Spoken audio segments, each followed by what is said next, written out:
I would like to lay the groundwork for the economic paradigm shift that I think is needed in this moment in history. And of course, this whole channel is about 3 realms that I think need a paradigm shift in terms of how thinkers are thinking about how things work. And the 3 realms here are economics, governance, and knowledge, where the old Enlightenment had paradigm shifts in economics, like that's where capitalism came into being, that's where, different economic legal structures such as property rights became a thing. And governance, of course, that was where they invented representative democracy and checks and balances and whatnot in the old Enlightenment. And then knowledge, like the scientific revolution, was also around that time. And in a lot of ways, all 3 of these were responding to the powers at the time that had overstretched what they should have done. And these 3 realms of thinking and the ideas that arose out of that helped the population get out from under the thumb of the church and the powers that existed at the time. And what's needed right now, actually, is some new ideas, new institutional structures, new concepts that will help us navigate some of the same things that they navigated back then in a world where it's super interconnected, where artificial intelligence is on the scene, where digital economies have different properties than economies of the past, where corporations have become a big thing. So a lot of the principles from the old Enlightenment are needed. And by principles here, we're talking about checks and balances on power, human rights, freedom of speech, freedom of the press, due process in legal structures, all of that kind of stuff, human rights, universal education. All of those concepts from the old Enlightenment, a lot of them will need those still. But we may need some add-ons to actually make them function effectively in the environment we're in now. In this video, I just want to lay out the foundations of the economic paradigm shift that are needed. And this is me beginning the journey to think about this. I don't have the answers. I don't have exactly what this would look like, but I want to lay out some ideas. So where I'm going with this, I want to quickly review some of the economic problems that a new system would need to address. And then I want to talk a little bit about an institutional ecosystem and what that would look like. Then I want to lay out 3 sort of principles of the human spirit that would need to be rejiggered and restructured in terms of problems that a new economic system would have to deal with. I think the notion of power to the powerful, the fact that when people get more money or power, they can use that to rejigger the rules of the system, to amass more power, to control pathways of upward mobility, all of that. A new economic system would need to deal with that. And in a similar vein, when we're talking about inequality, I think there's a difference between people working hard and making amazing contributions and being rewarded with higher status and with a better lifestyle, which is something I'm very much in support of. But there's a difference between that and people being rewarded with the ability to rewrite the rules of the game in their favor. Like, that's where things can go a little bit haywire. Another problem a new system would need to deal with is the fact that institutions can depreciate. Like, they can have their heyday where they're doing amazing work, and then they can get hijacked by powers with their own interests, or they can have internal power dynamics internal to the organization that hijack the interests of the organization, whether it's a corporation or a bureaucracy. So there's a lot of ways that institutions, both like economic and governance sorts of institutions, can become cancerous to a system. And having ways of recognizing that, like feedback loops that tell the system something's amiss here, and that have some kind of creative destruction so that those institutions that have depreciated can make way for newer, revitalized institutions that are more in their heyday. And then another problem I think has to do with the financialization of the economy, where the financial sector, the banking sector, can sometimes start to serve its own interests. So it's the Wall Street versus Main Street dynamic. Like, finance should serve Main Street, like small businesses and corporations that are actually doing good things in the world, but oftentimes they can spend more energy and effort serving Wall Street itself. Then the economy is going to need to get around some game theory dynamics that I'm not going to fully explain here, like if you've heard of Moloch or if you've read Meditations on Moloch, which I will link to below. That article basically captures a multiplayer prisoner's dilemma, and it appears all over the place. And just to give you one example, if you have businesses competing and they know they'll get ahead of the game if they do something a little bit unethical, like create an addictive social media product or harm the environment in some way, insert microplastics into the water supply, whatever it is. If that gets them a little bit ahead, then they know if they don't do that, they're actually going to be competed out of the business, and that leads all of these firms, including ones that want to be ethical, to recognize it's either be a little bit unethical in this realm or be competed out of business. So the dynamics of competition can, in those cases, in some cases, drive some problems. So we're going to need some feedback loops that recognize when something like that is happening and that counteract that in some way. And I think that's going to involve game theory and sort of some restructuring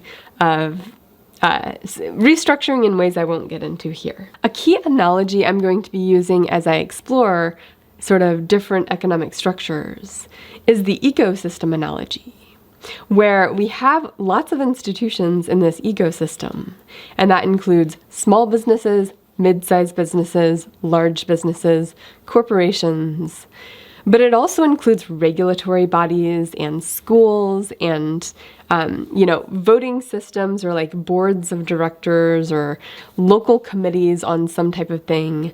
It includes nonprofits. And the nature of that ecosystem can structure the relationships between those different parties.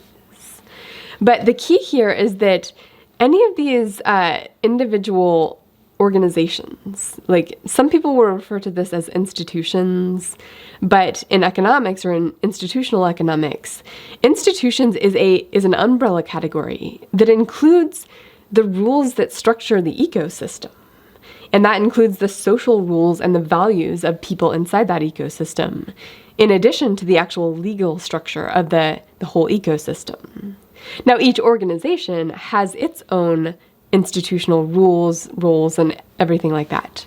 But in any case, some of these institutions can sometimes become cancerous, where they grow in a way that serves their own needs and crowds out the needs of other organizations and groups in the ecosystem. And the ecosystem basically needs an immune system to recognize when that's happening and to oust organizations that have become cancerous. Now, there's going to be three sort of human dynamics I think we need to keep in mind.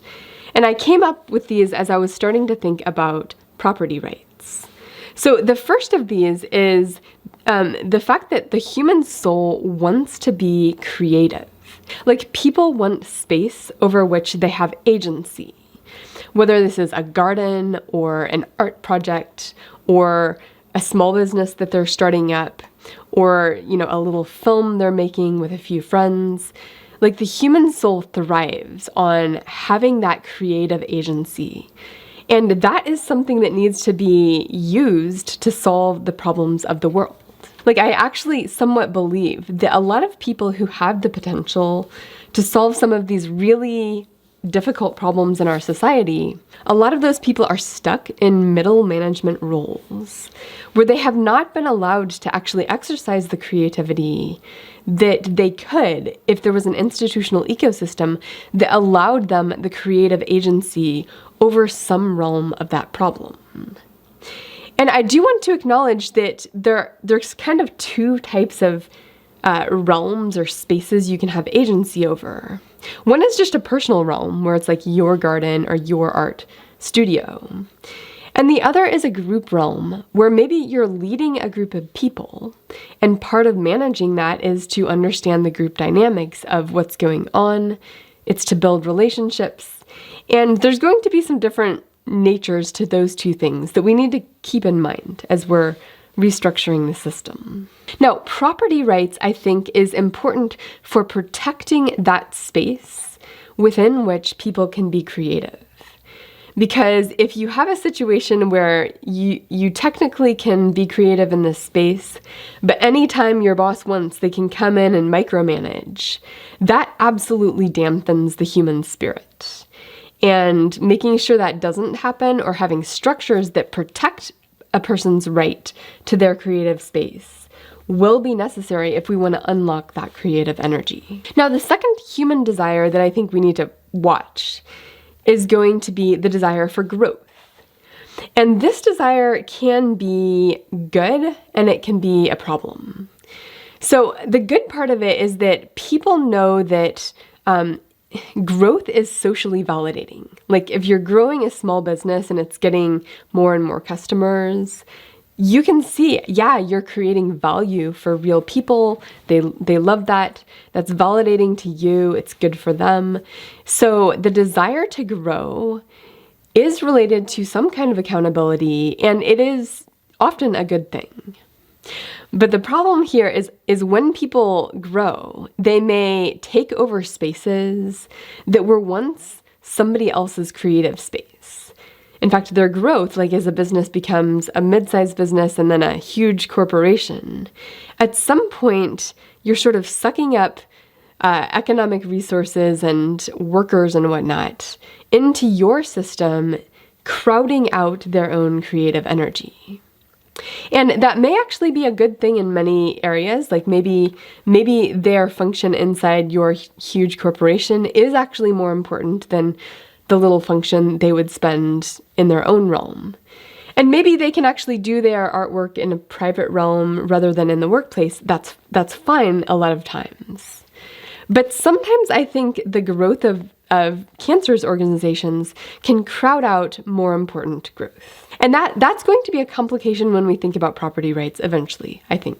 And then the other sort of part of the human dynamic that we need to think carefully about is the balance between cooperation and competition. I think some people will be like, oh, it should only be cooperation. That's all that we should promote. But the problem with that is that cooperation, like in the prisoner's dilemma, cooperation includes cooperation among in-groups at the expense of out-groups. Like that's definitely embedded in there. And competition can actually sort of help to figure out the bad parts of a cooperative relationship and to oust those, or like if we're going to talk about creative destruction of things that have become cancerous, the competitive realm and the competitive part of the human spirit and the adversarial part of the human spirit will need to be engaged. And I think the adversarial part of the economy, like if we look at basically lawyers and police and other jobs where what they do is stop somebody or some corporation or some entity from doing something, that is an important part of the immune system of an ecosystem, an economic ecosystem. And I think one of the problems we have right now is that corporate lawyers serve interests that are mostly rent-seeking. Like they're not actually pro-social interests. So much of the adversarial sector of the economy has gotten sucked into a part of the economy that is not actually healthy for the overall ecosystem. Now, one more thing about an ecosystem that is actually somewhat sad is that ecosystems involve death.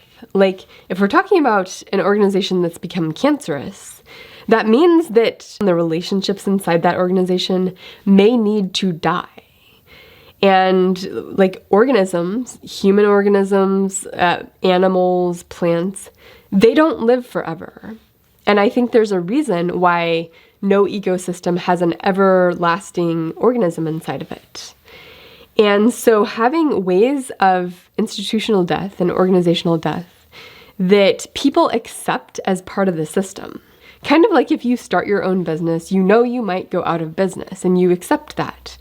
And so when it happens, it's sad, but it's not like a tragedy that's violating your rights. And I think we might need to come to a place where there will be some sad deaths of organizations as part of an ecosystem that has a healthy immune system. Now, the next thing I want to think about is the financier spigot. And I'm thinking of this as a spigot in a garden, where financiers essentially get to decide which creative projects will get investment. Like which leaders of nonprofits will get enough money to hire a staff underneath them, or which scientists will get enough money to actually buy the lab equipment and hire the graduate students for their vision to become a reality. Or which startup businesses get a chance to just try their idea, show their skill. And of course, most startup businesses aren't going to make it, but the person who determines which of those businesses gets a chance, I think all of those roles for financiers matter a lot in terms of shaping the long-run economy. And people who are sort of wedded to the current economic system will sometimes make the argument that, these financiers are only making the decision based on projecting forward money that it'll bring in, and the $1, one vote is one, semi-democratic way of building accountability in. Now, when there's major inequality, I think that argument breaks down a bit.